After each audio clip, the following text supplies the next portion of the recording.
ಈಗ ನಮ್ಮ SP ಗಳಿಗೆ DC ಗಳಿಗೆ ಈ ಪೊಲೀಸ್ ಸ್ಕೀಮ್ ಮೊನ್ನೆ ತಾನೇ ನೀವು ಗಮನಿಸಿದಿರಲ್ಲ, ಇವೆಲ್ಲ ಕೆಲವೆಲ್ಲ ₹1ಗೆ ₹3 ಬಡ್ಡಿ ಕೊಡ್ತೀವಿ, ₹2 ಬಡ್ಡಿ ಕೊಡ್ತೀವಿ, 30%, 36%, 48%.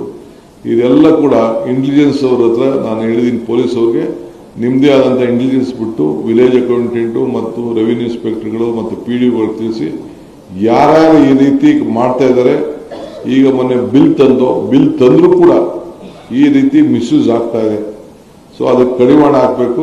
ಅವನ್ನೆಲ್ಲರೂ ಕೂಡ ಇದಕ್ಕೆ ಬಲಿ ಮಾಡಬೇಕು. ಅವ್ರಿಗೆಲ್ಲ ಕೇಸ್ಗಳು ಬುಕ್ ಮಾಡಬೇಕು. ಯಾರಿಗೂ ಕೂಡ ಜಾಗೃತಿ ಮೂಡಿಸಬೇಕು. ಇಂಥದಕ್ಕೆ ಆಮಿಷಕ್ಕೆ ಯಾರು ಕೂಡ ಒಳಗಾಗಬಾರ್ದು ಅನ್ನೋ ದೃಷ್ಟಿಯಿಂದ ಇದಕ್ಕೆ ನಾನು ಅವ್ರಿಗೆ ಐಡೆಂಟಿಫಿಕೇಶನ್ ಮಾಡಲಿಕ್ಕೆ ಹೋಗ್ತಾ ಇದ್ದೀವಿ. Prevention is better then cure ಅಂತೇಳಿ ಇದನ್ನು ನಾವು ನಮ್ಮ ಇಂಟೆಲಿಜೆನ್ಸ್ ಅವರು ಕೂಡ ಮತ್ತು ನಮ್ಮ ಪೊಲೀಸ್ ಅಧಿಕಾರಿಗಳು ಮತ್ತು ರೆವಿನ್ಯೂ ಇಲಾಖೆಯವರು 3 ಜನ ಸೇರಿ ಅಂಥವನ್ನೆಲ್ಲ ಗುರುಸಿ ಈ ಮೀಟರ್ ಬಡ್ಡಿ ಯಾರ ಹತ್ರ ಉಸುಲು ಮಾಡಿಕೊಂಡು ಬೇರೆ ಬೇರೆ ಥರ ಆಸೆ ತೋರಿಸಿ ಒಂದು 6 ತಿಂಗಳು 7 ತಿಂಗಳು ಕೊಟ್ಬಿಟ್ಟು ಒಂದು ವರ್ಷ ಆದಮೇಲೆ ಓಡೋಗ್ತಾರೆ.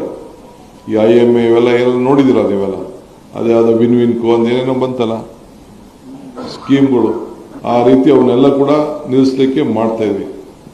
ಜೊತೆಗೆ ನಾನು ಡೈರೆಕ್ಷನ್ ಕೊಟ್ಟಿದ್ದೀನಿ ನಮ್ಮ DC ಗಳಿಗೆ, ಈ ಮೊಬಿಲಿಟಿ ಪ್ಲಾನ್ ನಮ್ಮ ಮುಂದಕ್ಕೆ ಪ್ಲಾನಿಂಗ್ ಅಥಾರಿಟಿಗೆ ಪ್ರತಿ ತಾಲೂಕಲ್ಲೂ ಕಂಪಲ್ಸರಿ ಈಗಿಂದನೇ ರಿಂಗ್ ರೋಡ್ಗೆ ನಾವು ವ್ಯವಸ್ಥೆನ ಪ್ಲಾನ್ ಹಾಕೊಳ್ಬೇಕು ಅಂತ.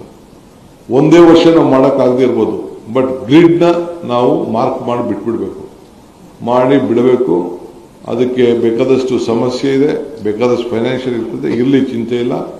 ಯಾಕೆಂದರೆ ಟೌನ್ಗಳಲ್ಲಿ ವೆಹಿಕಲ್ ಹೋಗ್ಬೋಳಕ್ಕೆ ಭಾಳ ಕಷ್ಟ ಆಗ್ತದೆ. ಸೊ ಅದಕ್ಕೆ ಎಲ್ಲ ಟೌನ್ ಹೆಡ್ ಕ್ವಾರ್ಟರ್ಸು ಡಿಸ್ಟಿಕ್ ಹೆಡ್ ಕ್ವಾರ್ಟರ್ಸ್ಗಳಿಗೆ ಒಂದು ರಿಂಗ್ ರೋಡನ್ನು ಕಂಪಲ್ಸರಿ ಇಡಬೇಕು. ಆಗ ಟೌನು ಕೂಡ ಬೆಳೀತದೆ, ಮಾರ್ಕೆಟ್ ಕೂಡ ಜಾಸ್ತಿ ಆಗ್ತದೆ, ಅವರ ಆಸ್ತಿ ಬೆಲೆಗಳು ಜಾಸ್ತಿ ಆಗ್ತದೆ. ಅದಕ್ಕೆ ಮುಂದಕ್ಕೆ ಪ್ಲಾನ್ ಹಾಕಿ ಅಲ್ಲಿ ಕನ್ಸ್ಟ್ರಕ್ಷನ್ ನಿಲ್ಲಿಸಬೇಕು. ಒಂದ್ಸತಿ ಕನ್ಸ್ಟ್ರಕ್ಷನ್ ಆಗೋಯ್ತು ಅಂತಂದರೆ ನಾವು ಅದನ್ನು ಮಾಡಲಿಕ್ಕೆ ಸಾಧ್ಯ ಆಗುವುದಿಲ್ಲ.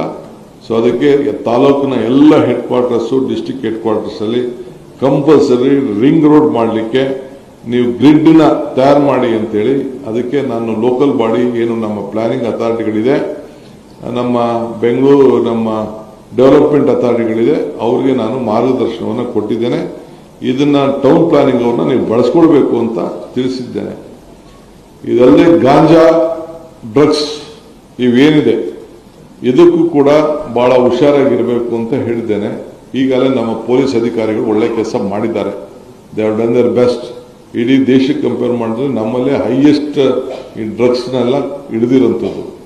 ಆದರೂ ಕೂಡ ನಾವು ಬಹಳ ಹುಷಾರಾಗಿರಬೇಕು. ವಿವಿಧ ರೀತಿಯಿಂದ ಕಾಡುಗಳಲ್ಲಿ ಹಾಕ್ಬಿಡೋದು, ತರೋದು, ಮಾಡೋದು, ಇದನ್ನು ಕಳಿಸೋದು ಇವೆಲ್ಲ ಕೂಡ ಇದ್ದಾರೆ. ಬಹಳ ಪೆಡ್ಲರ್ಸ್ ಇದ್ದಾರೆ. ಕಾನೂನಲ್ಲಿ ಬೇಕಾದಷ್ಟು ಅವನ್ನೆಲ್ಲ ಹೊರಗಡೆ ಕಳಿಸ್ಬೇಕು ಅಂತ ಅನ್ನೋ ಟ್ರಯಲ್ ಕೇಸೆಲ್ಲ ಆಗಬೇಕಾಗಿದೆ. ಸೊ ಅದಕ್ಕೆ ವಿರುದ್ಧವಾದಂಥ